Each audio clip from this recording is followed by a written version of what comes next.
We're now joined by Deborah Bonham backstage at the beautiful amphitheater here in San Diego. How are you today? I'm absolutely fantastic, thanks, Jay. Oh, the stars really align. We're so excited. Yeah. Amazing. No, Jeff Beck, Paul Rogers, Ann Wilson. What a tremendous show. Oh, it's a complete honour to be on this tour. You know, I mean, certainly one of the best female vocalists ever, and one of the greatest male vocalists ever. And as for Jeff Beck's guitar playing, well, you know, pretty good. It's rock royalty. I must bow. Absolutely. Amazing stuff. Now, obviously, you grew up in a musical family. I know music has been a part of your life as far as you could probably remember, and crawling in the crib. Yeah, absolutely. But tell us a little bit about, you know, the first music you heard, you know, music that you really started to recognize, like, you know, who that was or what really moved you. Led Zeppelin. Zeppelin? Well, you know, I was six. Okay, when John, they formed? Yeah, when John joined Zeppelin, so... yeah, I mean... Now, how many years older was he? 14. Okay. So, all my life, you know, I've listened and heard Led Zeppelin. Right. But then the music started to develop for me, because both my brothers were really into Motown and soul music. You know, John was a huge Detroit Spinners fan, James Brown, so the Motown funk. Otis Redding, of course, who subsequently became my hero. So, I think we got a plane going over the top of us.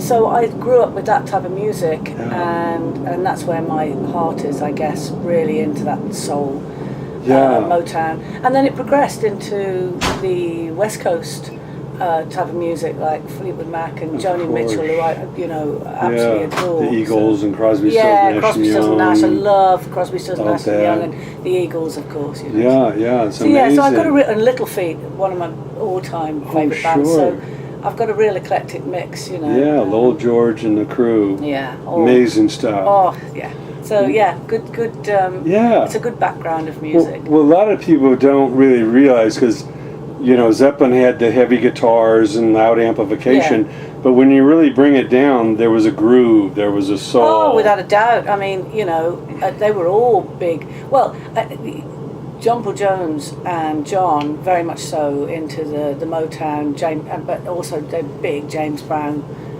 fans. Of course, Robert was very much into the old blues, you know, Lead Belly and all of that. Willie Dixon, yeah. Muddy Waters. For sure. So it was a real great mix, you know, that they had to make this incredible... Well, I use the term rock loosely, because I think Zeppelin stuff is very bluesy, soul. It's a complete mixed bag, you know.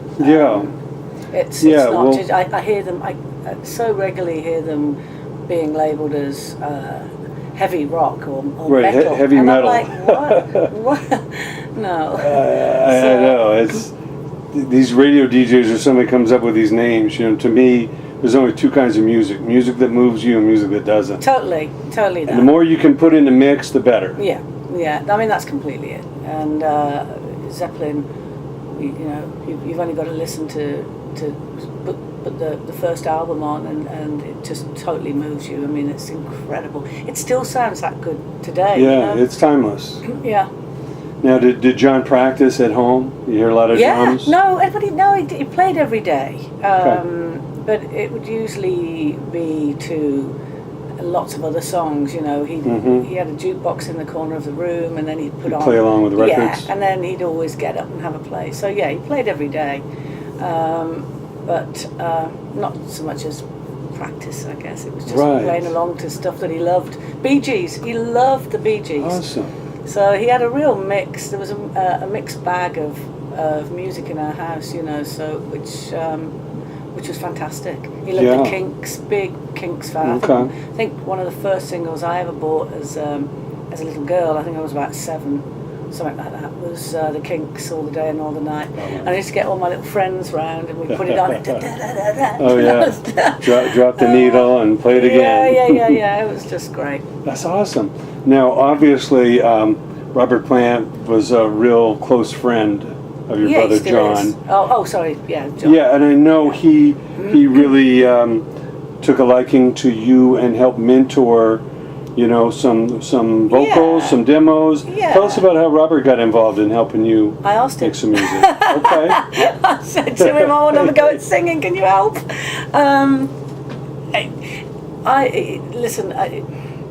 My brother John, I guess, he didn't ever want me to come into this business, and having stood the test of time through the business, I know why, you know, because it is extremely hard. Few make it, so Yeah, and the heartache. It's difficult, and back then, of course, you know, he saw a very hedonistic side of it, and thought that was no place for his kid sister, and he really wanted me to do well at school, which I did. You know, I was a pretty good girl. I went to school and I got all my exams, and he wanted me to be a vet or a lawyer. I sort of wished I had been a vet, because I rescue a lot of animals and I spend a fortune on vets. So I often think maybe I made the wrong choice. But he didn't really want me to do it. But I was doing opera. He was okay with that. Yeah. I was doing opera before he died, and representing my school everywhere, and he was happy with that. But you can't sort of deny what's in your soul, you know. Opera was never really in my soul. It was always going to be, you know, blues, rock, soul, and after he passed, it was a difficult decision, because I knew he wouldn't have wanted me to do it, and I thought, what am I going to do? You know, I really feel like I want to have a go. I'd written a couple of songs, so I rang Robert up, and I put him in an awful position. Bless him, he said, okay, come over and let's have a go. And funnily enough, the bass player I'm with, well, actually on this tour, my band are backing Paul Rogers, and the bass player is the same guy that I did those demos with back in 1980. Ian Rowley. Oh, Ian Rowley. Yeah. Fantastic. So and funnily enough, the guy I'm playing guitar with for my show on this tour is Ian Hatton, and we go back that long as well. We got a band together we grew up in the same town in Kidderminster. Wow. And we got a band together, and in fact we were just talking about it. So we've all been together a long time. Yeah. Well, what's amazing is growing up listening to music, you know, so many of us were obviously moved during the 60s with the British bands, the Beatles and the Stones and the Who. I think it was an all amazing that. time, wasn't it? Yeah, led the Zeppelin and all of that. But then as you get to know their music, you realize that all their heroes were American. So it's kind of going back and forth over the pond. You know, they love the Americans and we love the British, and then we love the Americans and we love the British. It was such a major deal. I mean, England opened its arms to black music. You know, we had Otis Redding and going back to Billie Holiday and people like that. They were still segregation going on over here. Yeah. So they were coming to England. They couldn't believe it. You know. And so they had less restrictions in a foreign land than they had in their own hometown. And people just were digging that music. Ray Charles, you know, it was what a time for music. Chuck Berry, totally. I mean, what a time for music, you know. I think that whole period from 50s, 60s, 70s, an amazing time of music. Yeah, really. Yeah. No, we still listen to those records, and like you say, it's timeless. You can put on one of those records, and you can't even tell what decade they were recorded in. As soon as you hear Sam and Dave, you're like, oh yeah, you know, I'm Soul Man, and it's like the sound on all of those records, totally awesome. And then you hear they did it on a little 4-track, like a little machine. For sure. And people are trying to recreate that with hundreds of tracks and all those computers. I know. And it just, you know what, you go back to that, and that's real. That's real. Yeah, the voice and the music. Yeah. That's beautiful. And they do it in one take. I mean, when I made my first album, my mom said to me, well, how much longer is it going to take you? And I was like, well, you know, we've only just got the this, that and the other done. She said, well, Zeppelin did their first album in 2 weeks. I was like, yeah, in actual fact, that's the truth of it, you know, and what a great album that was. Different circumstances, you know. I just think people, you know, back then, and it's how I'd rather do albums now, really, is just routine it and then just go in and record it. I think this whole lane of the tracks and this, that and the other, they just did it as a band, you know, they'd go in and they'd just play it, and then most of everything was one take, so I think that's what we should go back to. Yeah, you capture the energy, you know, it's not all thought out too long. Yeah. That's beautiful. Well, no, I know John's fantasy segment in the Song Remains the Same movie, that was shot near where you lived or grew up? Oh yeah, that was where it was. Yeah, for sure. Yeah, that's Cutnell Green. That, you know, family. My sister-in-law still lives there. Oh wow. So yeah, and I've got a song that I'll be doing tonight that I dedicate to. Well, I've written it about the farm, the old Hyde farm. That's the bit that he was building with my dad in the film. And I've not long after John died, I wrote this song called "The Old Hyde," and I'll be doing that tonight. So, and it's really you know, it is about losing people, but it's about getting through and trying to do your best, you know, in life. To try and get through. You never forget. You never ever forget. You just have to live with it. But you know, we do our best. I got to tell you, one of the band members is making silly dances behind you. So if I'm looking a bit silly on this, it's because he's making me laugh. Can you go away? Well, I know, even though John was just protective of his little sister, that he's looking down and proud that you're out here with Paul Rodgers, and Jeff Beck, and Ann Wilson, ripping it up in America this summer. We would have ended up doing something together, you know. Cosmic energy! Whoosh! The cosmic. Will you go away? See, they can't help themselves.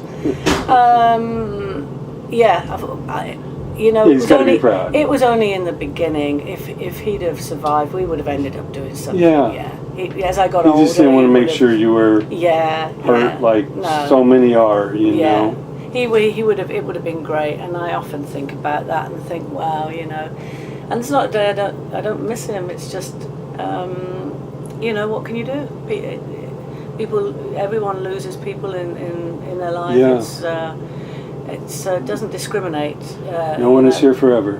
And so you have to just get on and try and do your best. And what's happened for me is, you know, to be able to meet people like Paul Rodgers and become very close friends with him and his wife, beautiful wife Cynthia.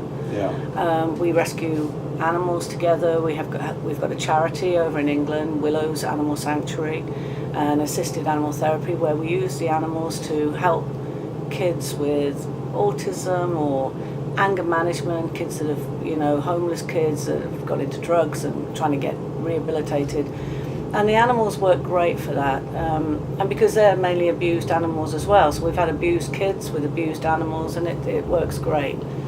So to be able to do that now, and have the chance to, you know, and I've sung with him, and I've done stuff with Robert Plant and Ann Peebles and lots of different people, and I think, you know, I've had a blessed life, you know, in many ways. Sure. Yeah, I heard the story of you getting up on stage, Paul bringing you up for Can't Get Enough. Yeah. What was that like to look over and see him singing? And you know, it was, oh my God, I'm on stage with Paul Rodgers. The same thing happened when I got up with Van Halen. I was in the audience and they got me up and we did rock and roll. Oh, wow. And I was just, everywhere I looked there was a Van Halen member, and I started to think, oh my goodness, and I forgot to let Eddie have the solo. So in the end he was kneeling in front of me going, let me solo, let me. I'm like, been a long time, carried on singing because I was just so freaked that I was with Van Halen. I mean, it's, what can you say, you know, you walk out on stage and you're singing with Paul Rodgers, it's like, okay, I've made it. Yeah. You know, that's it can't go any higher. Sure. How higher can it go other than millions of album sales, and I think those days are pretty gone. And I don't mind that, you know. I sort of like just where I'm at. I don't, you know, the bigger it gets, the more difficult it becomes, I think, and I'm just in a really lovely place at the minute, and loving every minute of it. Well, I know it has to do with living a good life and being a good person, but we're all stunned that Paul's voice, it feels like it's stronger now than it was 50 years ago in the 70s. I mean, I think the soul, clean living, he's a pure person. But I think as you age as well, there's a depth comes to your voice. So he's got a little that, you know, old soul man. Let's say he always had this voice, you know, from when he was, 17, you know, he was singing unbelievably. But I think with age comes a sort of all type of knowing, like a, you know, you've been through stuff, and you gather all that as you go along in life. You gather all that stuff, that emotion, and as you get older, that you can release that into the songs. And I think that's what's happening with Paul. It's just, his voice is just phenomenal, and I'm listening to him sing, and I'm thinking, good grief, you know, where is that coming from? And it's just deep inside of him, you know. It's beautiful, yeah. It's a treasure, but unfortunately, a lot of his peers from that era, they've lost a lot of the higher register. Yeah, that's they can't hit those notes. Yeah, that's true, and I think the fact that he is, you know, he takes real good care of himself. I mean, if you look at him, he looks fantastic as well. So he takes good care of himself, and I think that for sure helps, you know. Sure. And he's at peace in his world, you know. He's got a beautiful wife who they're devoted to each other, and I think that also helps, you know. Yeah. He's settled and happy. I mean, the music is coming from a pure place. It's not like a record company telling him what to do, or the business, and he does it on his terms. Yeah, it's certainly all of that. Yeah. It's beautiful. Now, when your brother John was coming up, even though he didn't necessarily encourage you in the business, were there any kind of tips, or did you kind of learn from just obviously him persevering, or was there any life lessons that he either instilled in you, or you kind of learned from him that you carry on? That you have to play from your heart, you know. There's no half measure. You can't. You've got no right getting up on that stage unless you're going to give it 100%, and you've got to be able to do it. And if you can't, then you may as well just pack up and go home. And if you're not going to give it your all, then you know, forget it. And I think that's really what I learned from John. You know, there was no half measures. If you're going to do it, you've got to do it. And I think I've learned that. Yeah, I mean, that's always been my philosophy, really, I guess, because it was a tough one, you know, in the beginning, to whether I kept the name Bonham or whether I changed it. You know, I had that conversation with Robert,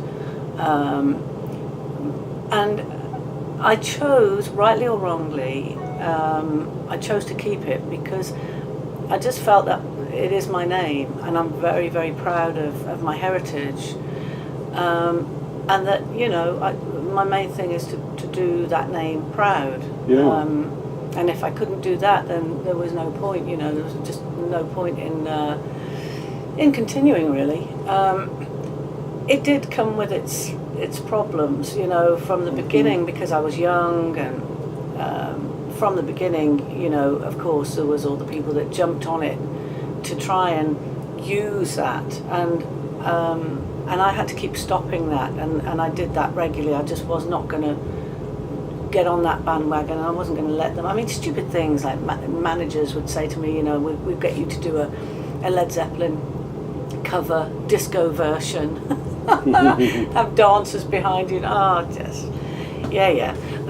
moved away from all of that, and you know, I probably I stuck to my guns. I probably could have made a fortune somewhere along the line, but you know, why would I want to do that? So I I stuck with the name, and I kept going. And now, I mean, at this age now, that's all disappeared. You know, I've paid my dues, and we're okay. You know, so I'm glad I stuck with it because I'm really proud of who I am and my heritage. So yeah, and you stand on your own. And if you didn't have the music to back you up, it wouldn't matter. Yeah. Now, your little nephew, Jason, is out there. He's coming around with Sammy Hagar and Michael Anthony with the Circle, and of course the Led Zeppelin Evening. Mm-hmm. Now, obviously, you remember him as a little toddler, getting up on John's drums in his nappies. Now talk about seeing him develop and what pride you have in seeing him carry on your brothers. You know, when he got up on that stage at the O2, it was like, wow, what a big deal for him to sit in his dad's seat. You know, I don't know how he did it, but he certainly did, and he brought himself to it. You know, he didn't just copy his dad. Jason's got his own style as well, so he's very, you know, yes, you can hear his dad in him, of course, but he's got his own style, and you know, he's one of the greatest drummers on the planet at the moment. So I've got total pride in him. I mean, I watch him play, and tears come to my eyes. He always brings a little tear to my eye because I think his dad would be just beaming from ear to ear. You know. Well, you're both carrying on the family tradition and doing it proud. You know, we've done some stuff together too. You know, he played. He's played on your albums. For she's always been on an album somewhere. I think the only album he didn't play on was the latest one, and that was just our schedules just didn't run. You know, but we've done quite a few things together. We did an American tour together, and it was great. It was hectic. Mm-hmm. That was in the days before we all behaved. But now, I know besides playing with the Van Halens and Foreigners and John Roth, you had some experience with Humble Pie. Did you cross paths with Steve